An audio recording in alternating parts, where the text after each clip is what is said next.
Sinisimulan ni Florante na isalaysay kay Aladdin ang buhay niya mula sa kanyang mga magulang at sa ilang mga pangyayari noong siya ay bata pa.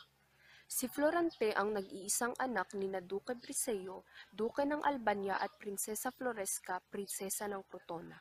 Pinalaki nila si Florante ng maayos at puno ng pagmamahal. Lagi nilang pinapaalala sa kanya na ang buhay ay hindi puro saya. May panahon na darating ang problema, lungkot at hinagpis. Lubhang nag-alala ang Duque sa buhay ni Floranteng kainggit-inggit kaya siya'y pinadala sa Atenas upang pag-aralin. Ama, ilang ba nagpapansin ng pagkabalisa? Anak, napapanood na yata pa rin padala ka namin sa Atenas para makapag-aral. Di yata tawawala ko sa akin, ina. Anak, alam ko na labis ang pagmamahal mo sa akin, pero kailangan natin gawin ito para sa iyong kinabukasan.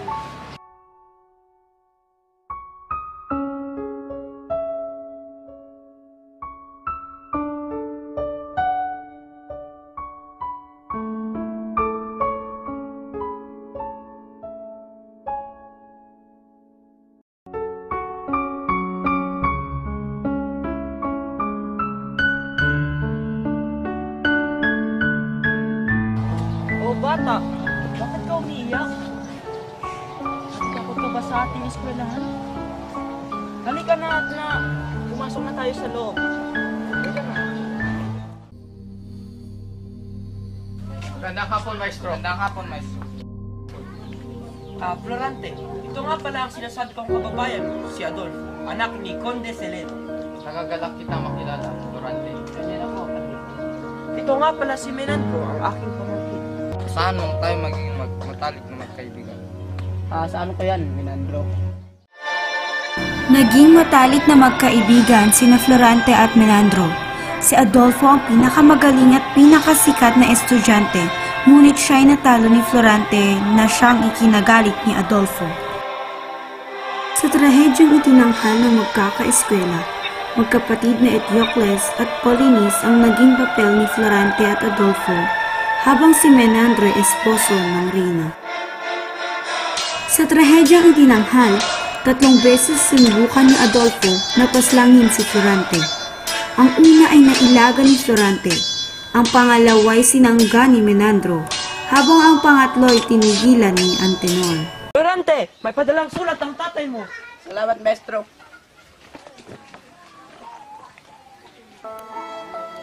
Mahal kong anak, kumusta ka na dyan, anak? Masaya ako na matataas ang mga grado mo. Mag-ingat ka palagi. Mahal na mahal kita. At pati rin ang nanay mo. Ikinalulungkot kong sabihin na pumanaw na ang iyong nanay. Nagmamahal ang iyong ama, Duque Briseño. Florante, ba't ka nalulungkot? Anong dinalaman ng dito? Pumanaw na raw ang aking pinakamamahal na ina. Totoo ba yan? Ito ang sabi ng aking ama sa kanyang pinadalang liham. Kikiramay ko sa pagpanaw ng iyong ina. Sorry. Hoy, Nay! Ba't di mo ko hinintay? Menandro, ako nagagalak sa ating pagkakaibigan pagka ito'y nagdulot sa ating makasyahan. Florante, ako rin ay nagagalak sa ating pagkakaibigan. Menandro, nais kong sa pag-alis ko pauwi sa Albania, ikaw pa rin ay aking kasama. Sakaling ako'y makarating sa Albania, asahan mong hindi upang humanap ng kataniran, kundi upang hindi tayo makahiwalay. Florante! Florante! May mahalagang liham na binibigay sa'yo ng iyong ama. Salamat, Maestro. Florante, anong dinalaman ng ito? Ang raw ay pinapauwi sa Albania at ang sasakyan ay nandun na sa Dagungay. Florante, basta mag-iingat ka sa Lantini, Adolfo. Salamat sa iyong pagbunita, Maestro. At di ba, Menandro, sasama ka sa akin? Ang pasya lamang ng aking amahin ang dapat nating gawin.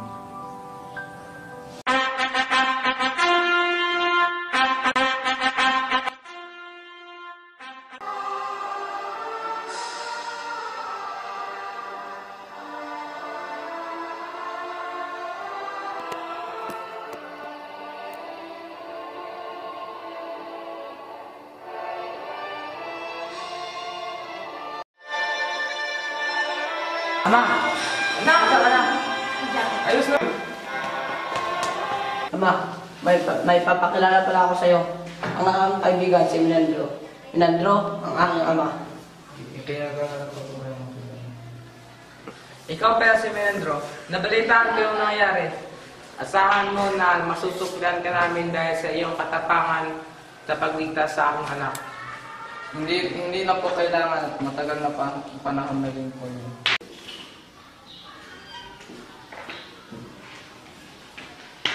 Duque Briseo, pinapatawag ko kayo ng hari. Salamat. Parating na kami. Mahal na hari, nandito na po sila Duque Briseo at ang kanyang kasama.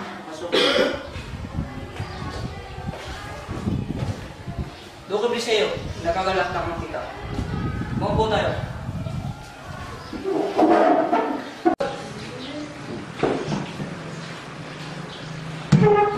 Laura, mahal kong anak, halika ka muna dito.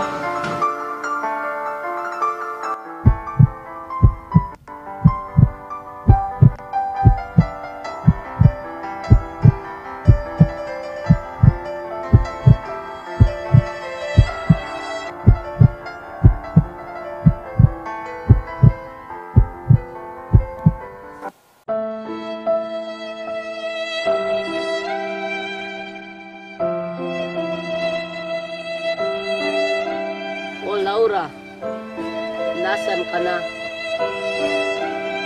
3 araw na kitang pinagkikita. Florante! Ibalitaan ko ang kang pinadala ng aking anak para makipaglaban sa ito.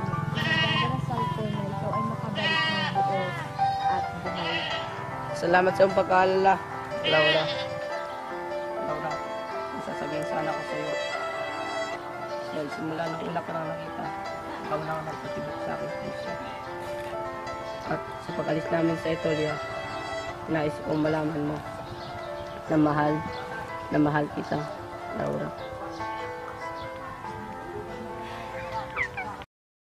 Nang nakarating na sa Crotona ang hukbo ni Florante, doon sumiklab ang isang labanan.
Florante, dilat bandila yata ng mga Moro ang nakasabit dyan.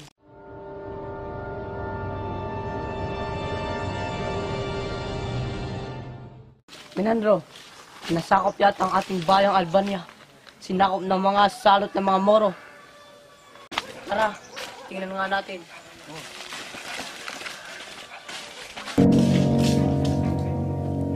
What?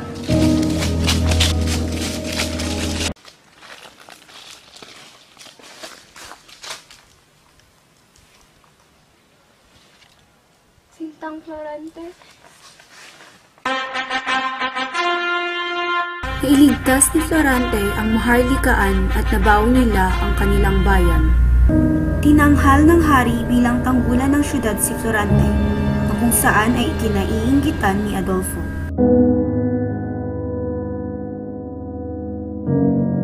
Sumalakay ang mga taga-Turkiya sa pangunguna ni General William Luna.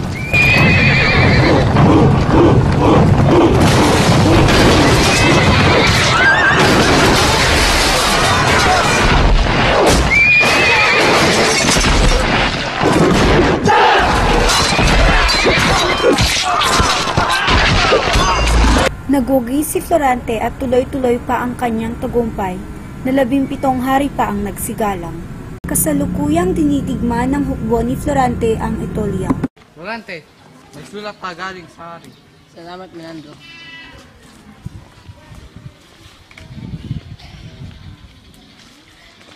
Anong linalaman ng sulat?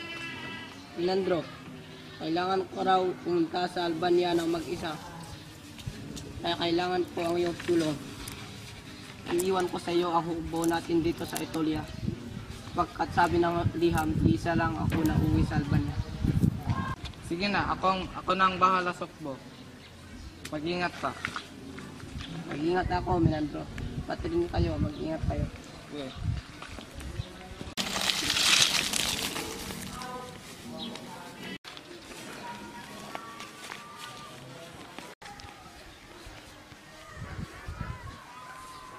Tinalubong si Florante ng mga kawal na nasa panig ni Adolfo at siya ay tinuring na isang kriminal. Gandang gabi, General. Kamusta naman ang kwarto mo ngayong gabi? Paano mo ito nagawa sa sariling bayan? Taksil ka! Taksa ng halit ang aking ama! Florante, tumawag Florante. Di mo ba alam na pinugutan ko sila ng ulo? Pakawalan mo ako rito! Dahil wala silang alam na mamuno dito sa kahariang Albania. Pagbabayaran mo to, Adolfo! Mga walang utang! Pero labis ko lang na pinagtataka. Paano naging hari ang isang buwan? Balik yan sa ulungan! Taksil ka! Halangan ko lang nalaman, ikakasal na pala si Prinsesa Laura sa bagong hari. Si Hari Adolfo? Ano? Palabasin niyo ako rito! Tumahimik ka nga! Palabasin niyo ako sa akin! Tumahimik ka! Bilis! Ano ba? Bilis! Bilis! Ano ba? Tumayo ka nga! Ano ba? Tumayo ka nga! Saan niyo ba ako dadalhin? Sumunod ka na lang kung ayaw mong masaktan! Bilis! Diyan ka nga! Diyan ka na babagay! Sige, itali mo na yan!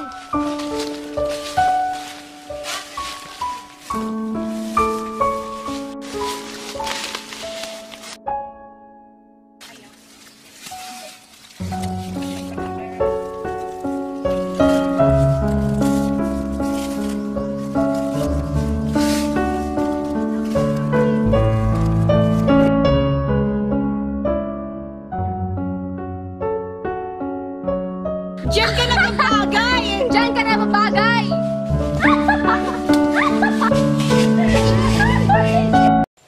Winakas ni Florante ang kanyang kwento. Florante. Ako nga pala si Aladdin galing sa Persia, ang magiting na Moro na kinakatakutan ng mga marami. Itinakpul ako ng aking ama dahil lang sa isang babae. At ang babaeng yun ay ang pinakaminamahal kong si Florida. 6 na araw na akong andito sa gubat na naghahanap ng pahingaan. Umiibig sa isa't isa sina Florida at Aladdin.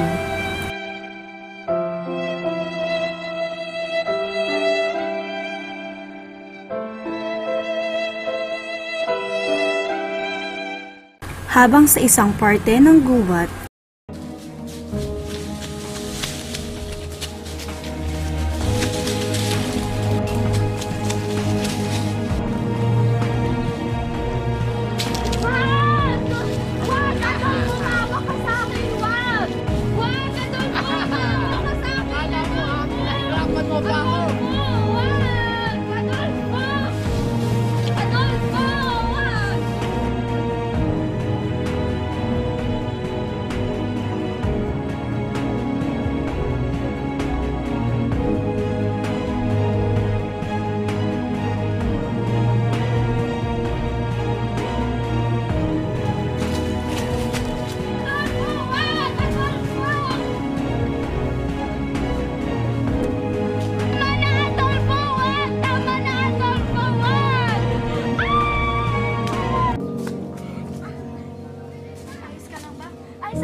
Salamat pala sa pagligtas mo sa aking buhay kanina. Nais kong malaman kung anong pangalan mo. Ako si Flerida at ako ay nanggaling sa bayan ng Persia. At ikaw pala, Binibini. Ano ang iyong pangalan? Ako pala si Laura, ang prinsesa ng Albania. Narinig mo yun? Ano yun? Di yata't may ibang tao rito sa gubat. Halika muna at maglakad-lakad tayo, baka may maabutan tayo. Tara!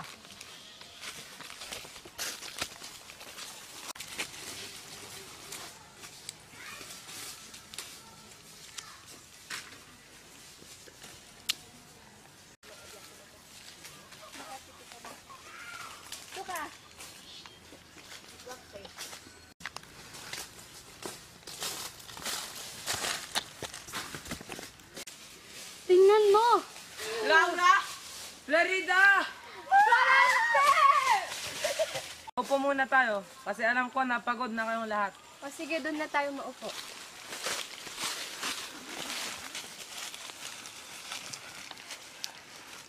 Isinalaysay ni Flerida ang kanyang pagtakas.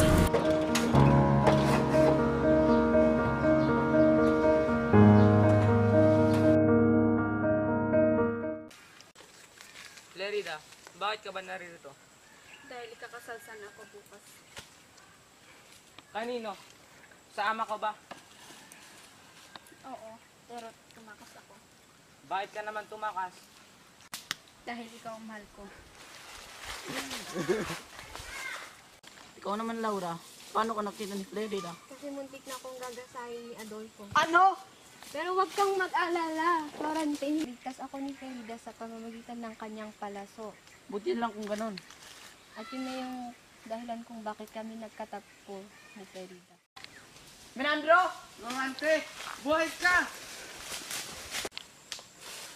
Menandro, ano pala ang ginagawa ninyo rito sa gubat? Naparito kami para tugising si Adolfo. Huwag kayong mag-alala dahil pinatay ko na siya. Salamat naman kung ganun. Tara, uwi na tayo sa Albania.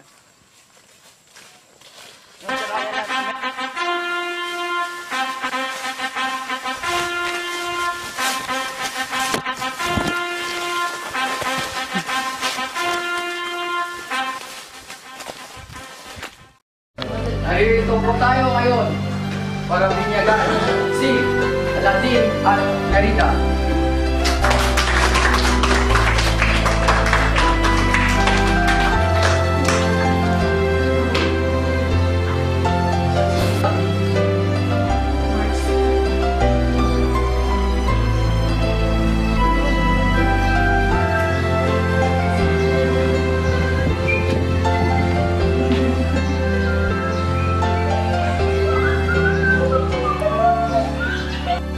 Ang lahat. Ikaw, Florante, natanggap mo ba si Laura bilang ang iyong asawa habang buhay? Ikaw, Laura, natanggap mo ba si Florante bilang ang iyong asawa habang buhay? Ikaw, Flerida, natanggap mo ba si Aladdin bilang ang iyong asawa habang buhay? Ikaw naman, Aladdin, natanggap mo ba si Flerida bilang ang iyong asawa habang buhay? Opo, Father.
Oops, yeah.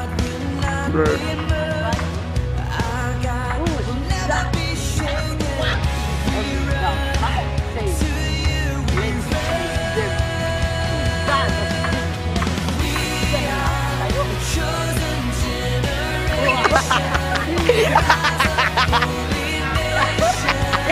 I got it on tape!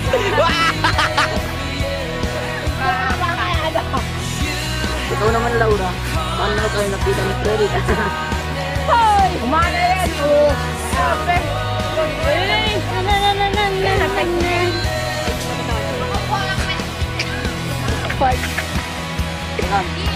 Uy, alin ba po? Tingnan siya.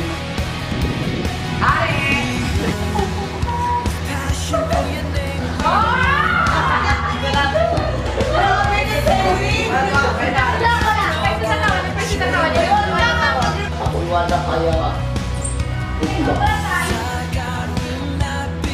ako Dolfo Florante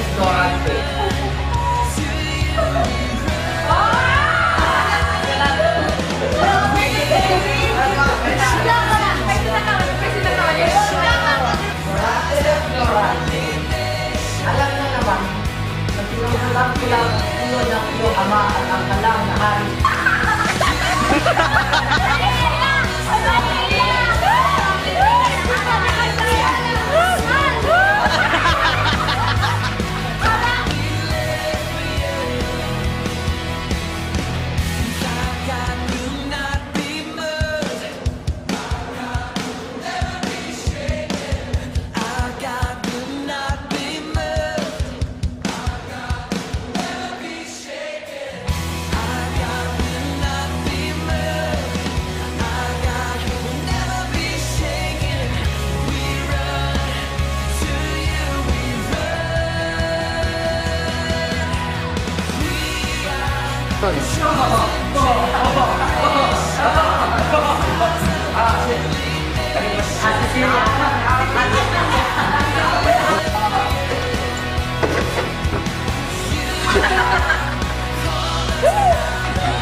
Ang ulo ko na lang.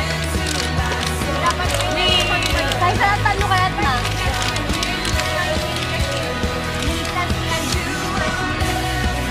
O, na-read na lang.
God, we